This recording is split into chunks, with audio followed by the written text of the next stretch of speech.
네, 월스트리트 모닝 브리핑 함께하고 있습니다.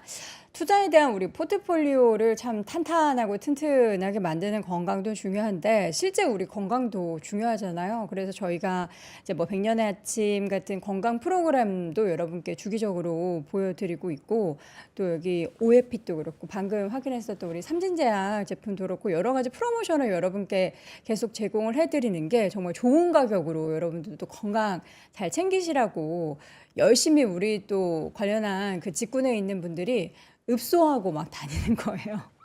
근데 저는 사실 저희 부모님 중에서 이제 어머니께서 저는 이게 진짜 싫어해요. 주말에 저한테 이제 이 오에핏 중에 차즈키를 제가 한번 사드렸거든요. 그랬더니 드셔보시더니 어머니께서 눈이 약간 이제 뿌여시고 이제 그런 좀 안 좋은 부분이 있었는데 너무 괜찮아지셨다고 이걸 더 먹어야겠다고 도나 이거 좀 시켜줘 그래서 저도 이제 바로 주문을 했어요. 그러니까 여러분들도 한번 좋은 가격에 드셔보시고 나한테 정말 효과가 있다 하면은 지금 이제 저희가 좀 혜택을 드릴 때 쟁여두세요. 예, 그래야지 여러분께도 이제 뭐 계좌 조금 마이너스 나도 내 건강 지키는 거 플러스 나면은 뭐 돈 되는 거 아니겠습니까? 그러니까 건강을 지키기 위한 다양한 뭐 운동도 좋고 몸에 좋은 것도 챙겨 먹고 하는 거 꼭 잊지 않으셨으면 좋겠습니다. 자, 이번에는 미국으로 한번 연결을 해보도록 하죠. 글로벌 인터뷰 두 번째 시간 미국 주식 전문 유튜버 유산남님과 함께 할게요. 안녕하세요. 네, 안녕하십니까. 네, 반갑습니다. 어떻게 컨디션 좋으세요? 오늘은 또 이제 무난무난하게 컨디션은 나쁘지 않게 진행되는 것 같습니다. 네. 아니, 저는 매번 약간 이제 걱정 반, 기대 반으로 딱 우리 유사람님을 맞이하는 것 같아요. 다이어트 하고 진짜, 계셔가지고, 아, 이거 혹시라도 좀 약간 이제 힘이 빠지셨을까 싶기도 하고, 혹은 이제 건강을 더 이렇게 되찾으시면서 또 활기차시게 싶은데, 오늘 약간 피곤해 보이시는데요? 제 느낌일까요? 어저께 좀 잠시 좀 뭐 좀 하느라 좀 늦게 네. 잤더니 평소보다 좀 피곤해 보일 수는 그쵸, 그쵸. 예, 저희 있겠다고 외의 생각이 드네요. 눈으로 우리 또 유사람님의 피곤함까지 체크를 해봤습니다. 자, 이번 한 주 동안의 그 미국 풍경을 항상 담아주시는데, 이번에는 룰루레몬 매장을 보고 오셨어요? 네, 맞습니다. 사실 이번 주에 찍은 건 아닌데요. 사실 저번 한 며칠 전에 룰루레몬 매장을 갔는데, 근데 음. 생각보다 예전만큼 사람이 많이 보이지는 않더라고요. 이제 룰루레몬 같은 경우 저번 주에 어닝 발표를 하기는 했지만, 이제 미국 내에서 어느 정도 룰루레몬의 붐이 좀 식어간다라는 느낌이 들긴 했었는데, 아니나 다를까 이번 룰루레몬의 매출과 실적이 전체적으로는 좋지는 않았죠. 이제 이거를 자사주 매입으로 전체적으로 살려주는 부분들이 좀 나오긴 했지만, 이제 전체적으로 옛날만큼 룰루레몬에 이제 많이 들리는 이제 뭐 운동하시는 분들이 예전 같지 않다라는 느낌이 들면서 약간 좀 럭셔리 상품들에 대한 수요가 좀 줄지 않았나라고 생각이 좀 들어서 한번 제가 이렇게 따로 한번 사진을 갖고 와봤습니다. 네. 룰루레몬. 사실 미국에서도 요거 할인 좀 안 하기로 유명하다면서요? 네, 맞습니다. 근데 여기에 대해서 좀 재미난 포인트가 있는데, 네. 이게 원래 룰루레몬이 자주 사용하던 이제 광고 방식이 하나인데, 음. 일부러, 요가 선생님들이나 아니면 운동 선생님들이나 인스트럭터들은 되게 디스카운트를 크게 줍니다. 이제 그분들의 아이디가 있고 자격증이 있으면 그 사람들이 싸게 살 수 있고, 그래서 어. 만약에 요가 선생님들이 이런 복장을 입고 있으면, 그걸 보고 있던 학생들이, 이걸 보고 요가 선생님은 이걸 입는구나 싶어서 가서 이제 룰루레몬을 같이 사게 만드는 이제 선원 구조가 있는데 아무래도 요즘 들어서 이제 요가나 그런 부분들도 예전만큼 유동성이 넘쳐날 때 관심이 아니다 보니까 조금 음. 식어가는 부분들이 좀 있는 것 같아요. 네. 이게 이제 스포츠 업계에 종사하는 사람들 이렇게 할인해주고, 사실 뭐 뷰티 업계도 뷰티 업계 종사하면 할인해주고, 이런 프로모션을 많이 하긴 하는데, 룰루레몬, 사실, 이 요가복 업계 뭐 에르메스다, 뭐 샤넬이다, 이렇게 불리면서 엄청나게 정말 탄탄한 고객층을 유지했다가, 이게 약간의 뭐라 그럴까요? 크랙이 발생하는 것을 보면서 이게 소비가 결국 깨지는 건가 싶기도 한데 또 모르겠습니다. 앞으로의 가이던스를 올려놨으니까 그 올려둔 가이던스만큼 향후 분기의 실적도 그다음 또 실적 발표 내용에서 확인을 해보면 좋겠습니다. 자, 이어서는 이제 지난주 주요 키워드였던 두 가지 내용 먼저 좀 점검을 해보도록 할게요. 네, 일단 저번 주 같은 경우는 두 가지 키워드가 사실상 가장 중요한 스케줄이 아니었나라고 생각이 드는데요. 일단 첫 번째는 다들 아시다시피 바로 PC 물가 지수고요. 그리고 이 PC 물가 지수 같은 경우는 생각보다 좀 잘 나왔습니다. 일단 정확히 말하면 한 달 기준으로는 예상치도 나왔고 1년 기준으로는 예상치를 좀 하회하는 수치가 나왔는데 이제 전반적으로 인플레이션은 확실히 꺾인 것 같습니다. 일단은 PC 물가지수 같은 경우는 3개월 평균으로 봤을 때 지속적으로 내려오고 있는 모습들이 코어와 헤드라인 양쪽에서 관측되기도 했었고요. 내구재 같은 경우 7월 한 달 동안 0.3% 감소하면서 특히 자동차 및 부품 쪽에서 내구재에서 큰 감소폭이 있었고 비내구재는 식음료와 의류가 소폭 증가하긴 했지만 0.1% 증가라는 굉장히 양호한 수치가 나왔고요. 여기서 여전히 변수로 작용했던 게 그리고 저번 주에도 제가 말씀드렸던 CPI 수치 PC에서도 높을 것이다라고 말씀드렸고 실질적으로 0.4%라는 조금 높은 수치가 나오긴 했지만 여전히 이 끈적끈적한 수치는 제가 봤을 때는 3개월 평균치로는 계속 내려오고 있거든요. 그래서 아마 다음 달에는 지속적으로 내려오는 트렌드를 유지가 될 가능성이 높고 의료 쪽이나 운송 서비스는 안정적인 흐름이 좀 나왔고 코어 PC 같은 경우는 0.2% 증가로 이제 전월과 비교해도 안정적인 상승세가 좀 있었다라는 거를 보여줄 수가 있는 지표가 나오지 않았나라고 생각이 좀 들었고요. 그러고 나서 엔비디아의 어닝 같은 경우는요, 사실 제가 봤을 때는 그렇게까지 나쁜 어닝이 아니라고 봤거든요. 하지만 시장의 기대치는 역시 높았던 것 같습니다. 특히 제가 몇 번 말씀드렸던 블랙웰에 대한 문제는 많이 일단락을 지었거든요. 근데 그럼에도 불구하고 주가가 사실 엔비디아가 어닝을 발표한 당일날 꽤 많이 떨어지는 결과로 이어졌고요. 일단 매출과 EPS 양쪽 다 좋은 성적이 나왔고 마진율이 좀 문제였지 않았나 싶은 지표가 좀 나오긴 했는데 가이던스도 예상치 상회, 매출도 EPS도 상회를 했지만 이제 또 가이던스에서 조금 우리가 좀 아쉬웠던 게 가이던스의 평균치, 애널리스트들의 평균치, 시장의 컨센서스는 저체는 높았지만 여태까지 엔비디아가 항상 엔비디아는 애널리스트들의 기대치의 상단을 넘는다는 게 너무 익숙해졌던 건지 이 32.5빌리언 달러라는 수치에 만족하지 못하는 37빌리언 달러까지 예상했던 기관들이나 시장이 있다 보니까 그걸 만족하지 못했다라는 점에서 좀 시장이 좀 실망했다라는 이야기도 많이 나오고 있고요. 여기에다가 주식을 관련해서 자사주 매입 50빌리언 달러 규모를 발표하면서 사실 어닝 자체는 저는 굉장히 좋았다라고 생각을 했습니다. 다만 여기에 대해서 어닝콜 내용에서 나왔던 내용들 중에서 조금 아쉬운 부분들이 좀 있었는데요. 일단 가장 중요한 부분 블랙벨에 관련된 내용이었죠. 블랙벨 관련돼서는 분명히 우리가 4분기부터는 딜리버리를 한다. 우리가 만드는 게 아니라 4분기부터는 여러분들에게 전달하면서 대량 생산이 시작된다라는 걸 확실하게 얘기를 하기도 했고요. 그리고 이런 블랙웰의 칩을 딜레이한 거는 성능이 문제가 있어서가 아니라 가장 커다란 거는 생산 수율. 결국 우리 회사의 이득을 높이기 위해서 우리가 더 많은 블랙홀을 만들기 위해서 여기에서 더 많은 마진을 남기기 위해서 생산 수율을 개선하기 위해 공정을 변경한 거지 이런 부분들 관련해서 기능적 변경은 전혀 없었다라고 얘기를 했고 또한 마진율. 사실 이게 가장 커다란 문제지 않았는데 마진율이 75%를 유지를 목표로 하고 있다고 했습니다. 이제부터 지금부터 더 마진율을 높이는 것 자체는 아마 어렵다라는 걸 사실상 우회해서 인정을 했고요. 또한 자동차 매출이 예상치를 하회를 했다라는 점을 인정을 했고 중국 관련된 매출은 이번에 굉장히 커다란 상승이 있었지만 이런 부분들 관련해서 경쟁사 뭐 새로 나오게 되는 칩을 직접적으로 언급하지는 않았지만 여전히 우리는 경쟁력이 있을 것이라고 얘기를 하면서 어느 정도 어차피 경쟁력에 대한 내용을 한번 얘기를 하기도 했었습니다. 또한 이런 부분들이 끝난 이후에 사실 블룸버그와의 인터뷰가 있었는데 여기에서도 생산량이 매 분기보다 높아지고 있다라고 얘기를 했지만 정확한 수치를 주는 거를 조금 조심스럽게 얘기를 했던 것 같고요. 또한 블랙웰 얘기를 한 번 더 얘기하면서 블랙웰은 그냥 새로운 칩의 업그레이드가 아니라 아예 새로운 AI의 인프라가 될 것이다라고 하면서 데이터 센터의 산업이 내년에도 크게 성장할 것이고 우리는 결국 지금까지는 만드는 대로 블랙웰이 팔릴 것이다라고 예상을 하고 실질적으로 그런 쪽으로 넘어갈 가능성이 높은 게 이건 좀 재미난 내용이지만 저번 주 같은 경우는 챗GPT가 아무래도 요번에 다시 또 자금줄을 모집한다라는 기사가 나왔거든요. 근데 거기에 관련해서 뭐 구글이나 페이스북이나 아니면은 자기만의 AI를 갖고 있지 않은 기업들이 이번에 다들 다 같이 엔비디아도 포함해서 이번에 챗GPT에 투자를 하려는 모습이 나왔거든요. 이제 그런 것들을 봤을 때 아직까지 AI에 대한 투자는 줄어들 모습이 보이지 않기 때문에 결국 이런 부분들 관련해서 지속적으로 AI의 투자는 늘어날 것이고 구글과 메타가 결국 뭐 주요 매출의 40%다라고 얘기는 하긴 했지만 결국 이들 기업이 지속적으로 제가 생각했을 때는 뭐 AI에 대한 투자를 줄이지는 않을 것 같다라고 생각이 좀 들고 무튼 이번 이번에까지는 수요가 공급을 넘을 것은 이미 확정이고 블랙웰의 지연도 사실 최소화됐고 지연 자체도 수요를 맞추기 위함이다라는 이야기가 나왔다 보니까 개인적으로 생각했을 때는 시장의 선반영이 너무 높았다라고 개인적으로 생각이 좀 들었던 것 같습니다. 또한 여기서 마지막으로 인터뷰에서 이런 얘기를 했는데요. 엔비디아에 관련해서 클라우드 제공을 할 생각은 없냐라는 질문이 사실 시청자에서 나왔는데 여기에 대해서 엔비디아는 클라우드 제공업체가 될 가능성이 없다 생각도 없고 엔비디아는 AI를 만들어서 클라우드 업체에 부품을 제공하는 부품을 생산하는 공장이 될 것이다라고 하면서 확실히 자신들의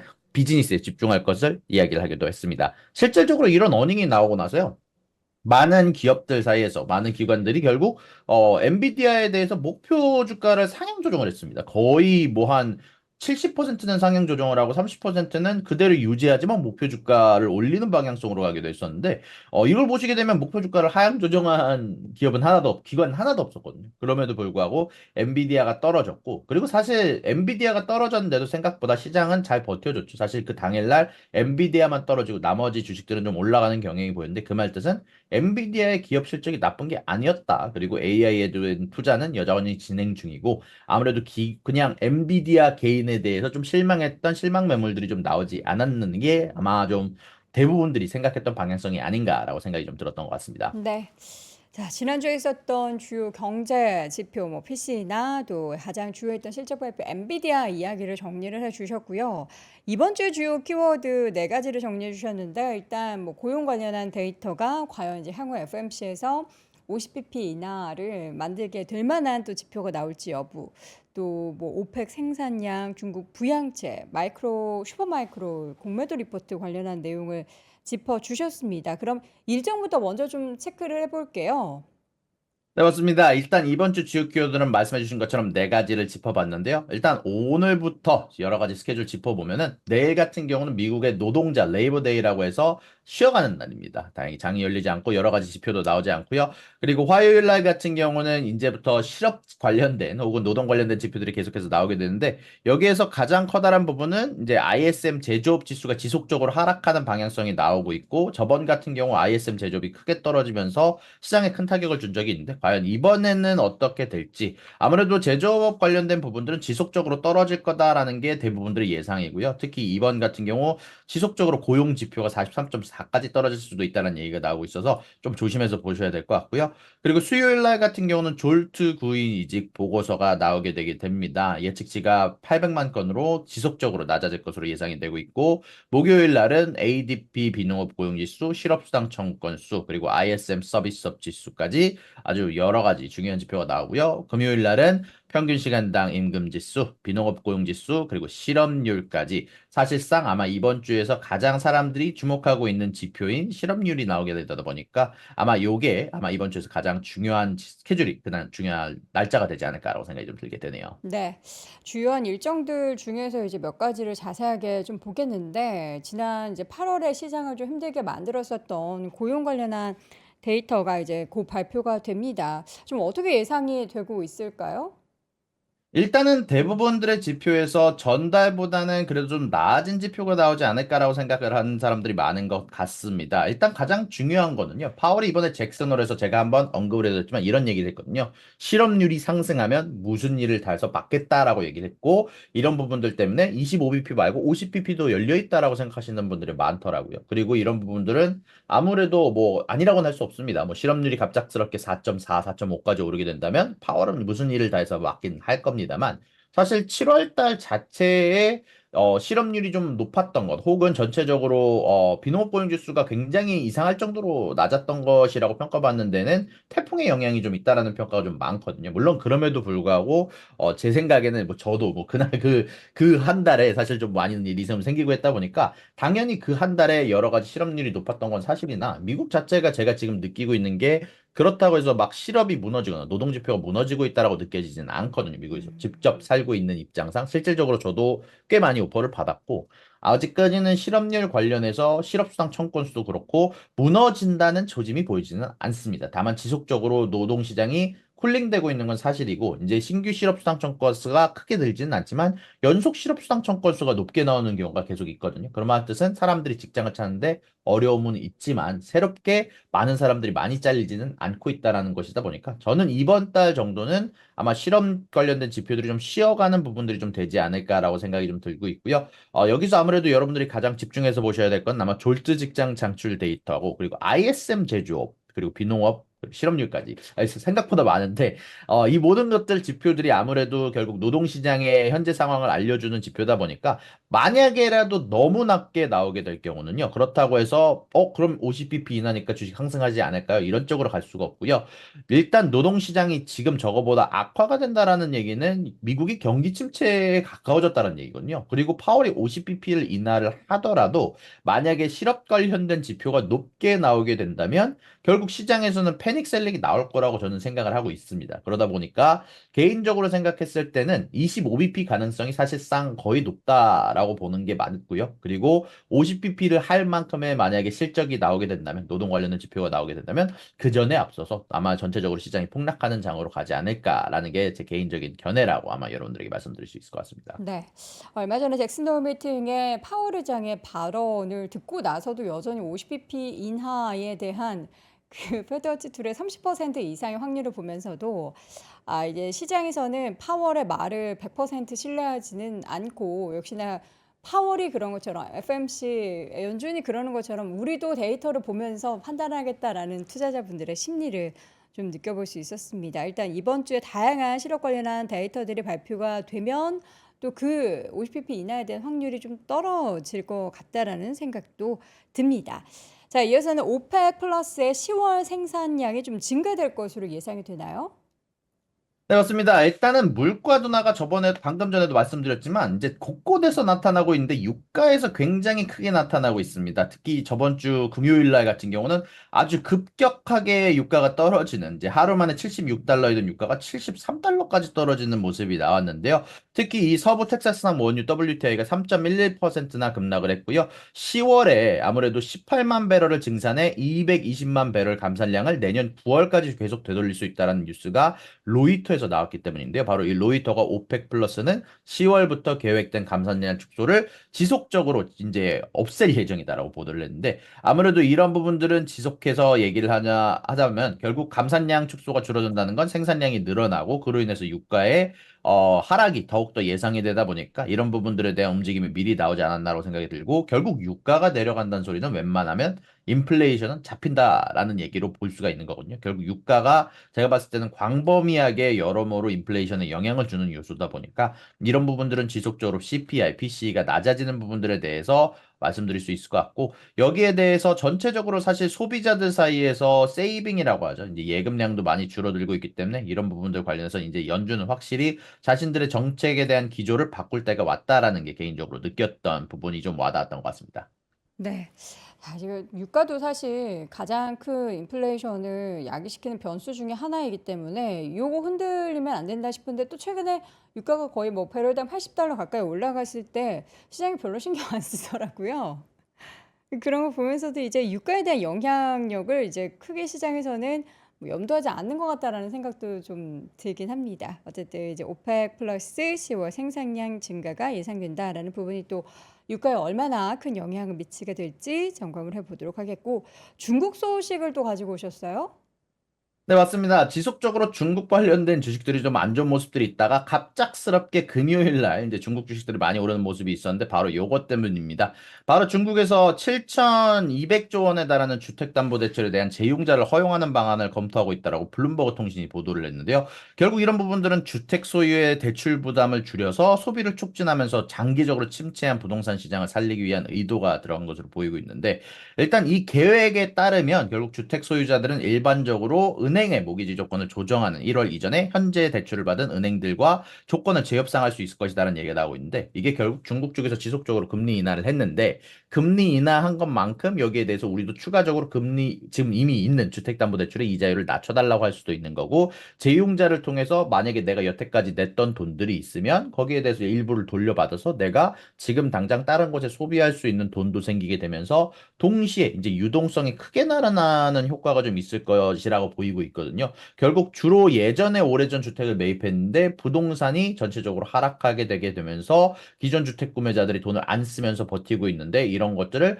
좀 완화시킬 수 있는 전체적인 유동성 공급 방안이다라는 얘기가 많이 나왔고 여태까지의 기준금리 인하가 사실상 신규 주택 구매자들에게 도움이 됐던 것이라면 이번에 나온 정책은 기존 주택 구매자들 훨씬 더 큰 판에게 유동성을 공급하다라는 얘기가 나오게 되면서 결국 주택 구매자들의 대출 부담을 완화하는데 도움이 될 것이다라는 얘기가 많다 보니까 아무래도 이런 소식이 나온 이후에 전체적으로 중국들 관련된 주식들이 많이 올랐던 것 같고요. 그럼에도 불구하고 아직까지 결국 이게 얼마만큼 중국의 소비를 살려줄지는 다음 달이 돼봐야 알 수 있을 것 같고 아직까지는 허용된 게 아니다 보니까 이게 실질적으로 허가가 날 때까지는 기다려봐야 되지 않을까라고 생각이 좀 들었던 것 같습니다. 네.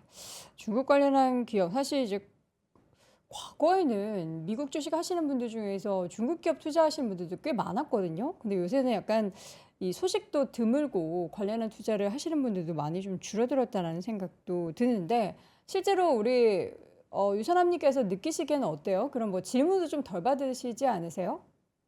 아, 저는 원래 이제 저희 유튜브 시청자들이 많이 놀리는 게 이제 중사람이 예전에 제가 중국주들을 이제 굉장히 강하게 투자를 아, 했던 적이 그래요? 있었어서 네, 네. 중산남이라고 합니까? 아, 예전에 이제 사실 제가 원래 맨 처음에 유튜브를 시작하게 된 게 중국 주식 중에 하나를 이제 열심히 공부를 하다가 일기장처럼 쓰다가 아, 시작한 거라서 이제 네. 거기에 관련해서 이제 많이 시청자들이 많이 놀리세요. 많이 아, 놀리시는 경우가 그러면 좀 있어요. 그런 투자 분위기를 더 잘 아시겠네요. 일단 저 같은 경우는 그래도 지속적으로 이제 보고 있는 게 결국 중국주들뿐만이 아니라 중국에서 소비 시장은 전 세계에 영향을 주는 요소라고 생각을 하거든요. 특히 음, 럭셔리 마켓 같은 쪽은 중국을 피해갈 수도 없고 뭐 스타벅스도 나이키도 최근에 결국 실적이 안 좋은 이유 중 큰 부분은 중국 쪽의 매출 부진이거든요. 그래서 그냥 이런 부분들을 따라가려고 요즘에 사실 중국주를 잘 투자는 하진 않습니다만 네. 아무래도 이런 분위기가 개인적으로 생각했을 때 많이 중요하다고 생각이 들고 그리고 음, 중국주들이 뭐가 됐건 저평가가 되고 있는 건 사실이거든요. 저평가가 되는 이유가 네. 명확하게 소비가 줄었기 때문이긴 하지만 이 그쵸. 분위기가 반전이 된다면 언젠가는 또 이제 미국과의 관계가 중요하겠지만 음. 아무래도 이런 부분들에 대한 반전 요소가 될 수 있다고 생각해서 열심히 관찰하는 중입니다. 알겠습니다. 자, 이어서는 이제 지난주 핫한 이슈가 됐었던 그 힌덴버그 리서치에서 나온 공매도 보고서 리포트 얘기를 좀 한번 해보도록 하겠습니다. 어떤 내용이 가장 주요 골자였습니까? 네, 일단 슈퍼마이크로에 대한 공매도 리포트를 제가 조금 디테일하게 준비를 좀 해왔는데, 안 그래도 요거 관련해서 유튜브 영상을 올리기도 했었는데, 이 슈퍼마이크로 같은 경우는 사실 최근 들어서 주가가 엄청 올라왔던 회사 중 하나죠. 사실 뭐 결국 이 AI 관련된 열풍에 힘입어가지고, 최근 들어서 많이 이제 수익을 올리게 되면서 이제 주가가 많이 올라왔던 회사 중 하나인데, 이번에 힌덴버그 리서치를 통해서 공매도를 맞았습니다. 그리고 이 힌덴버그 리서치 같은 경우는 많은 분들이 이미 알고 계시겠지만 바로 두 가지로 대표되는 이제 공매도를 친 회사인데요. 하나는 니콜라가 자동차를 굴린 거에 대해서 공매도 리포트를 발간하게 되면서 니콜라의 주가가 10분의 1 미만으로 이제 거의 한 50분의 1 정도로 떨어졌던 것 같은데 아무튼 니콜라의 주가가 하락하고 아다니 그룹 같은 경우도 이제 여러 가지 그룹 내 여러 기업들이 있지만 공매도 리포트를 맞고 주가가 거의 한 80% 떨어진 회사도 있을 정도로 사실 힌덴버그 리서치의 공매도 리포트가 어마어마한 영향력을 가지고 있는 것으로 나오고 있는데요. 일단 그럼에도 불구하고 몇몇 회사 같은 경우는 블록 같은 경우는 주가가 하락을 했다가 다시 또 복구하기도 했다 보니까 아무래도 완벽하게 모든 부분들이 확실하다라고 얘기를 할 수는 없지만 일단은 이런 부분들 관련해서 조금 더 얘기를 해보자면 이번에 나오게 된 슈퍼마이크로 같은 경우는요, 사실 예전에 이미 회계 문제가 좀 있었던 회사입니다. 이제 힌덴버그 리서치가 지적한 사항이 네 가지가 되게 되는데, 자, 첫 번째는 이제 SMCI의 회계 문제, 두 번째는 미공개된 순환 거래, 세 번째는 제재 및 수출 통제 위반, 그리고 네 번째는 품질 문제로 이뤄가는 점유율이라고 이렇게까지 네 가지가 이야기가 많이 되게 되는데요. 자, 일단 여기에 대해서 SMCI의 대응이 사실 좀 문제가 됩니다. 이런 리포트가 나오게 돼서 결국 여기에 대해서 적극적으로 해명을 해야 되는데 회사는 루머와 추측에 대해서 논평하지 않겠다고 했고 심지어 자신들의 회계에 관련된 정보를 공개하는 걸 늦췄습니다. SEC의 제출이 늦어지고 있는데 그로 인해서 SMCI의 주가가 급락을 했고 전체적으로 반도체 관련된 AI 관련된 회사들에게도 좀 악영향을 줬다라고 좀 생각이 좀 드는데 이 SMCI가 좀 문제가 됐던 게 뭐냐면 2000 사실 18년 당시에 나스닥에서 상장 폐지가 일시적으로 좀 됐습니다. 그 당시에 재무제표를 제출하지 필요하지 않아서 일시적으로 상장 폐지가 됐고 여기에 대해서 2020년 8월에 2억 달러 이상의 매출을 부정확하게 인식하고 비용을 과소 계산해서 매출 수익을 인위적으로 부풀린 회계 위반으로 SEC에 대해서 기소가 됐어. 여기에 대해서 SEC의 합의금을 지불하고 여기에 관련된 인원들을 해고를 했었습니다. 근데 3개월 만에 이런 고용직을 다시 고용했다라는 게 힌덴버그 리서치를 통해서 확인이 됐고 여기에 대해서 전직 영업사원과 인터뷰를 했는데 회고된 모든 사람들이 돌아왔다라고 증언을 했고요. 여기에 대해서 2024년 4월에도 소송을 당했는데 SMCI는 SEC와의 합의 후 3개월이 지나서도 다시 또 이런 회계 문제가 다시 불거져서 다시 또 2024년에도 소송이 됐고 결국 SEC 이후에도 영업사원들은 할당량을 채우라는 압박을 받으면서 부분 배송이나 결함이 있는 제품을 일부러 유통업체와 채널로 판매했다라는 얘기가 되고 있습니다. 이제 여기에 대해서 결국 확인된 정보에 의하면 2018년 초 회계 스캔들로 퇴사한 고위 직원들이 이미 재채용 3명이 각각 재채용이 됐고 이사회 멤버, CEO를 보좌하는 컨설턴트, 부사장으로 근무 중이라는 게 이미 밝혀지기도 했고요. 그걸 이것보다 더 사실 커다란 뉴스가 아직 남아 있는데 바로 그게 뭐냐면 슈퍼마이크로와 CEO의 형제들이 운영하는 회사들과의 순환 거래가 사실 계속 관찰이 되고 있습니다. 이제 여기에 대해서 두 가지 회사가 순환 거래에 대한 의심으로 좀 지목이 되는데 바로 하나는 에이블컴과 하나는 컴퓨웨어라는 회사입니다. 이제 이런 순환 거래 같은 경우는 이 슈퍼마이크로의 CEO의 형제들이 운영하고 있는 이 두 회사가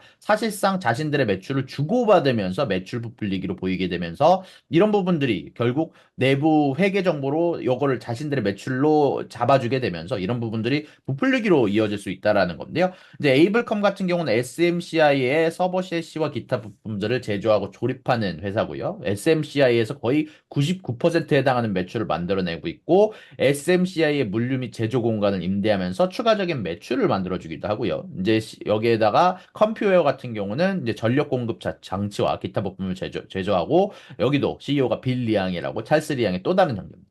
이제 여기에서 같은 캠퍼스에 있고 결국 SMCI가 에이블컴과 컴퓨웨어에 부품을 제공하고 다시 구매하는 방식은 순환거래 위험을 초래하고요. 그리고 관련 거래 관련해서 사실 충분히 투명하게 공시를 해야 됨에도 불구하고 공시를 안 하고 있고 여기에 대해서 공식 및 비공식 특수관계의 관계가 회계 처리에 의심 근거로 작용하고 슈퍼마이크로 CEO의 친척이 실질적으로 지난 3년 동안 에이블컴과 컴퓨어로부터 9억 8,300만 달러를 지급받았다는 게 힌덴버그 리서치의 내용이고 결국 2020년 이후 미국의 에이블컴 대미 수출 중 99.8%가 SMCI 그리고 컴퓨어는 99.7%가 SMCI 수출이라 이들 업체는 사실상 모든 것들을 SMCI에 의존하고 있으면서 결국 회계상 위법을 일으킬 수 있는 그리고 이런 부분들에서 충분히 해명하지 않는 점에서 문제가 생길 수 있는 부분들이 앞으로 미래에 문제가 생길 수 있는 부분들이 아마 가장 커다랗게 작용을 했던 것 같고요. 그리고 실질적인 위치를 제가 이렇게 한번 찍어봤는데 네, 바로 이 슈퍼마이크로의 사이언스 테크놀로지 파크에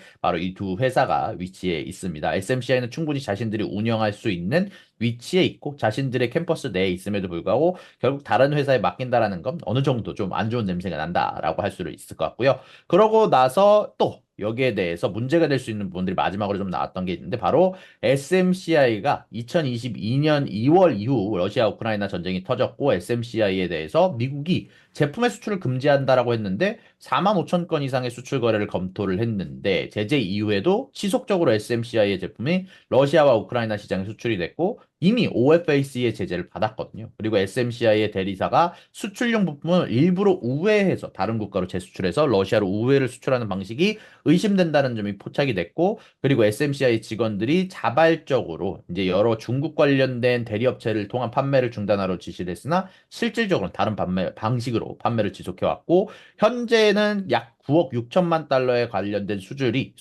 이미 OFAC와 조사를 하고 있고 법적 문제에 직면해 있고 여기에다가 SMCI가 최근에 고객들에게 제재로 인해서 수출이 제한될 수 있다라고 알리고 있고 이에 따른 영향이 예상이 되고 있습니다. 여기에다가 마지막으로 결국 SMCI가 실질적으로 최근 들어서 제품과 품질 문제로 인해서 많은 주요 기업들이 거래를 철수하거나 중단하는 부분들이 좀 관찰이 됐거든요.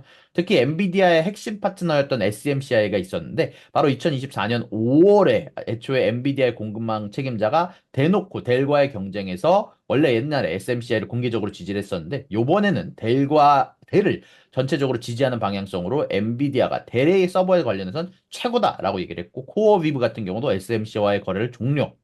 테슬라도 SMCI를 제외하고 다른 공급자와 제약을 했고요. 이제 아마존 AWS도 제품 품질 문제로 인해서 다른 공개업체로 전환을 했고, 실질적으로 델 같은 경우 이번에 매출과 EPS 여러 어닝들을 발표를 했는데, 여기에서 인프라 솔루션 그룹, 바로 서버 구축을 하는 그룹 쪽에서 매출이 정말 예상 이상으로 잘 나왔습니다. 결국 힌덴버그 리서치가 지적을 했던 SMCI의 매출이 많은 부분들이 델에게 뺏기고 있다는 부분들이 이번 어닝을 통해서 증명이 되기도 했고 뉴스를 통해서 얘기가 나오고 있고 실질적으로 이런 매출 자체가 마진율이 많이 남는 어닝이 사실 좀 기업 좀 많이 남는 사업이 아니거든요. 이쪽 결국 이 SMCI의 대량 대규모 사이즈의 데이터 센터 자체가 원래 마진율이 많이 남는 쪽이 아니다라고 알려져 있었는데 결국 여기서 매출까지 줄어들다 보니까 SMC가 추가적으로 타격을 받을 수 있다라는 소식들이 지속적으로 나오고 있는 것 같고 아마 이번 주에도 결국 SMCI가 여기에 대해서 해명을 하기 전까지 혹은 자신들의 회계에 관련된 부분들을